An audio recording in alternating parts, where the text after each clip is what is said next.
And welcome to episode 4 of the Akashic Love Field. I'm your host, Jen Duchenne of jendushen.com. I want to talk about the shape of safety because this is something that is so essential to understand. So I'm a channel of the Akashic Records and the Akashic Love Field. And this field is a vast field of knowledge about our souls, our journeys, our growth, what it all means.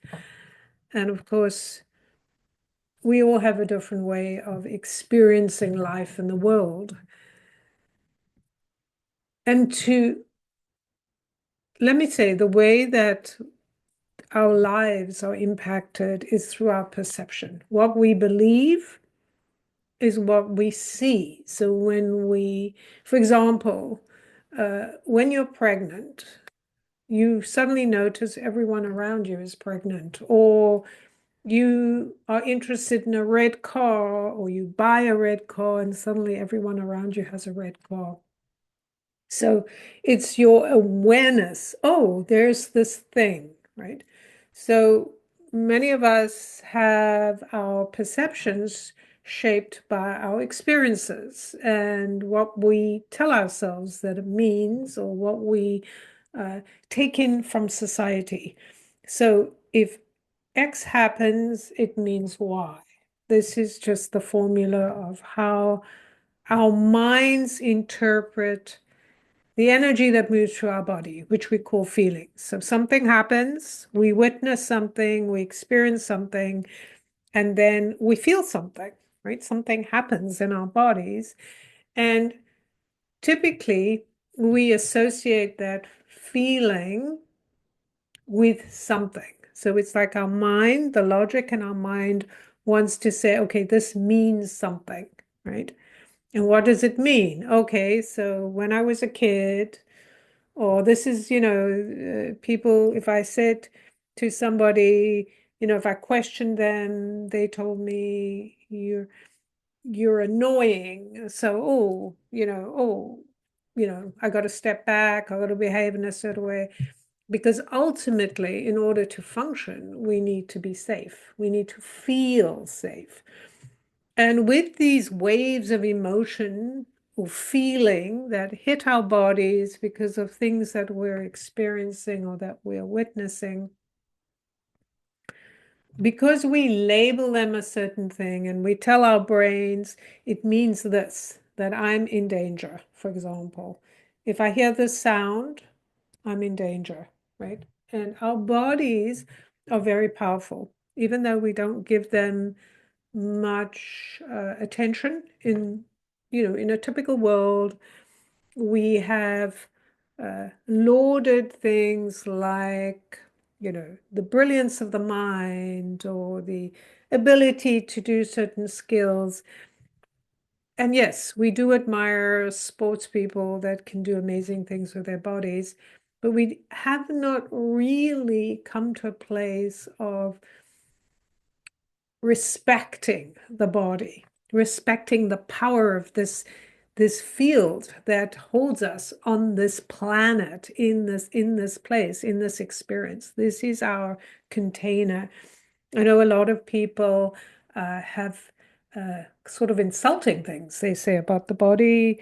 Like they'll say, oh, this is just our sack, who cares, kind of thing, when it is this body that controls our experience on this planet, because the body is where we feel the feeling. And then the mind is what wants to make sense of it. So the making sense of it, the world of reason, the the worshiping of reason is the thing that has been so destructive in our society for so long, because we've looked to reason, right? So we need a reason. We need an explanation. Why is this happening? Why do I feel this in my body? Instead of going, oh, I'm having a feeling, my body's informing me of something. What am I going to do with it? We tend to go to our head. What does it mean? Oh, it means I'm in danger. It means something good's happening, something bad's happening. Oh no, I have to put myself out there, whatever. Uh, but by associating what happens to our body with needing to justify it by a reason. So if we tell ourselves, I'm not safe, then we're basically telling our bodies, I'm not safe. It's not safe for me to feel my emotions. These waves of energy that move through our body in response to our experience. So it's our system informing us of what is happening. But because we're not in touch with our bodies, and of course that makes sense, we're not in touch with our bodies because many of us have been hurt physically, attacked, tortured in past lives. Whether you believe in past lives or not, the truth is that the memories of these things are still in our systems because they're passed from generation to generation. They pass through stories, they pass through reasoning, they pass through how we treat each other. And so we keep these systems alive because we pass these things on to each other over and over. We hold it in ourselves. We behave with that inside our bodies, that pain, that lack of safety in our bodies. And with that behavior, with the choice to make it mean something, it impacts how we respond, how we act, because, oh, I'm in danger. I need to shut myself down. I need to retreat. I need to move out of my body, as opposed to I need to ground into my body. I need to be present in order to make a better decision, really, to understand what's happening. Am I being controlled by these ideas in my mind that take me out of my body? Am I being controlled because I'm in pain? Somebody's hurting me. Of course, that makes sense. If somebody's hurting you, if you're being tortured, you want to leave your body because the pain is unbearable. But for most of us, who are living our lives, and we're fortunate to be uh, um, in a safe place. We have to be in our bodies so we can create more safety for ourselves, so we can create more awareness. So we have to move out of the mind, out of the reason, out of the story, and come here into the body. What's happening?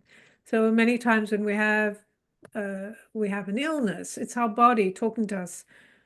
How many of us have had that experience of we're on a mission, we're doing these things, and then something happens, right? We twist our ankle, we'll fall down to the ground, and then we go, oh, screw that, and we get up and we just keep going, and then we trip again, or we fall and we hurt our hip, and it's like a series. And it's like the universe is saying, you need to slow down, you need to stop, you need to reflect. And many of us land up being in bed where we can't do anything because we've ignored all the signals. The signals, this amazing system that we inhabit gives us. So there are some aspects of being spiritual that we understand. We understand these kind of complex ideas, um, that, having faith, having trust, you know, believing in something, having a value. We understand that, but we don't necessarily understand how to translate that in within ourselves, because this time we're in is about amping up the presence of the soul in the body, right? So it's a combination. We know how to be in spirit on some level, and we recognize we have a physical body and we can walk and do exercise and, make sure our body is a certain shape or we feel a certain way. But are we listening to the signals that our body is emitting to us through how we feel? So our emotions or our feelings or these sensations, they really don't have any bigger purpose, but well, that's not true. The bigger purpose is that they are communication, right? But they don't have the attachment to the story. That's our kind of way of bringing the mind and the body and the spirit all together, where it's actually better in some ways to be mindless in the sense that we don't want to immediately go to our mind and say, oh, what's the story I need to attach to this? We want to go into the body and say, what am I feeling? How is this landing to me? What is this telling me? Oh, I feel this, pain in my gut, or I feel this pain in my heart. Do I feel hurt by this, the way this person's treating me? Do I feel insulted? Do I feel mad? What is it? And what is it that wants to come through me? What is the story? What is the emotion? What is the response? And that's when the mind is useful to go, well, which way do I want to go? Do I kind of want to just follow the story and have that immediate reaction and push it on them? Or do I want to go, hold on a minute, I'm having this sensation, like I feel like I'm being attacked. And let me unpack it a little bit, and maybe I can ask this person, what do you mean when you say XYZ? So there are so many ways we grow through our feelings. And there are so many ways that we feel unsafe through our feelings. And so the growth edge is to know ourselves as safe. And we are the only ones who can determine that. Somebody else can't give us safety. In our society, we have chosen to pick somebody, a leader, somebody who look like they're safe, or they look like they can promise us safety.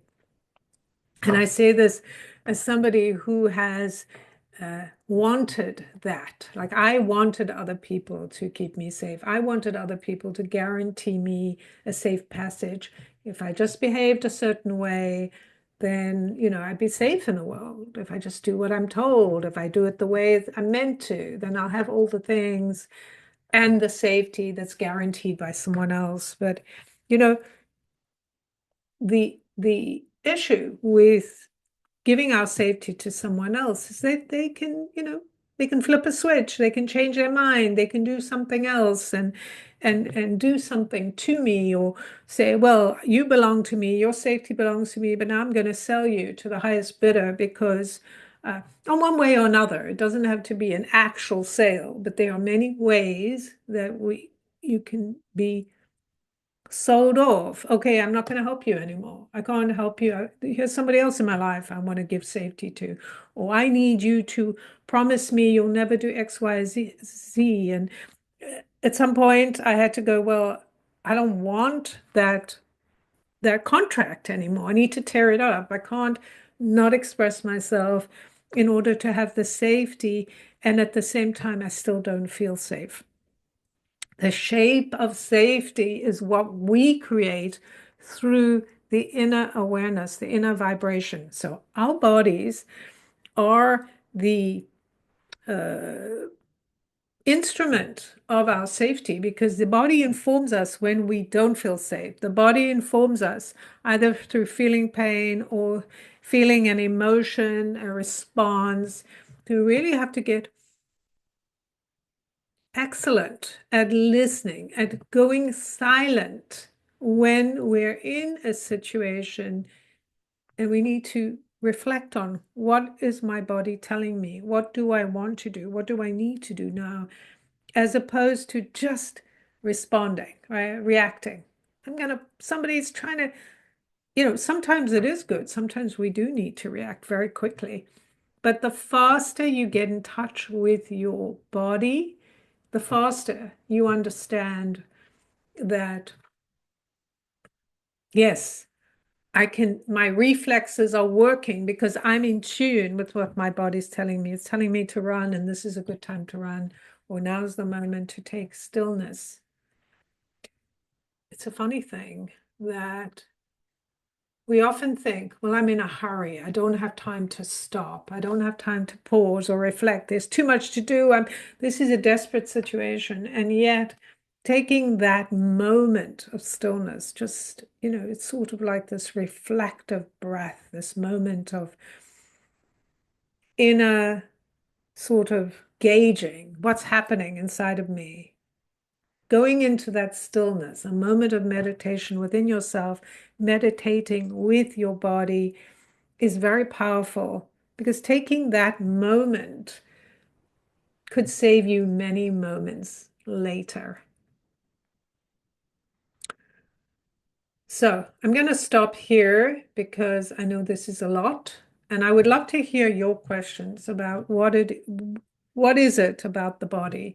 I'm not a somatic expert or physical expert or any of those things. I'm just telling you what I know to be true in my own experience and what I'm getting through the Akashic Love Field, that in order to love ourselves into greater physical presence in the world so we can have more impact on what's happening, that we can actually lead the charge as opposed to, waiting for somebody else to do it, just like giving our safety to somebody else.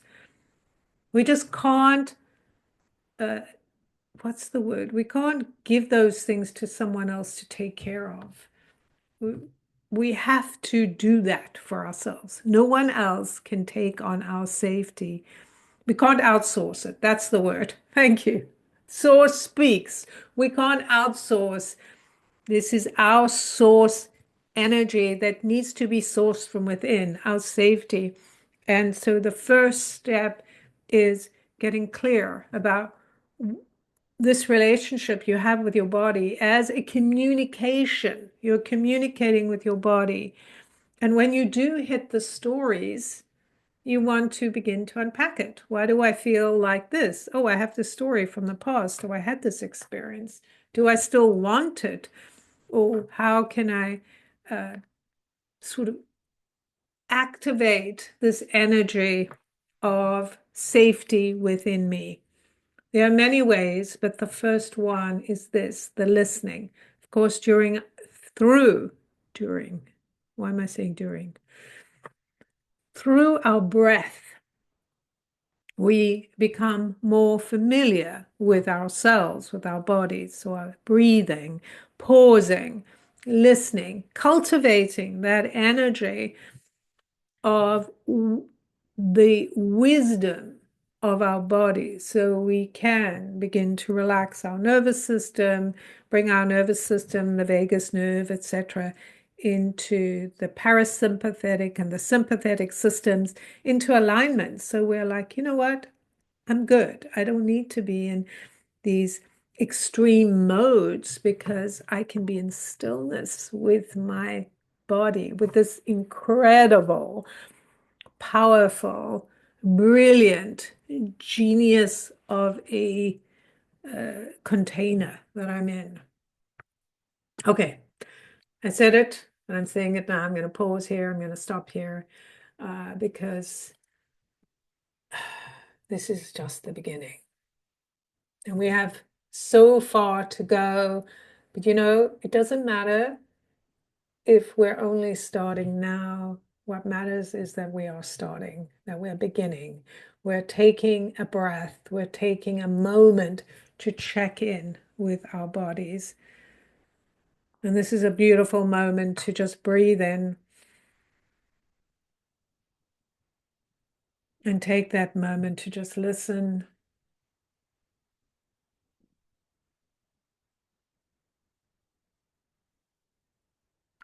Listen to what your body is telling you right now. As you open the door to communicating with it, to create that oneness of your own different separate parts to make one whole, which begins with safety. Share what comes up with you. Let me know if you have any questions. As I said, I'm Jen Shen of the Akashic Love Field. I channel the Akashic Records. I'm a modern mystic, wise woman, irreverent fool. And I do offer single sessions working with the Akashic Records. So if that's something you're interested in, you can reach out. Find me on Substack and Agenda Shen and the Akashic Love Field. Follow me there, and I'll talk soon.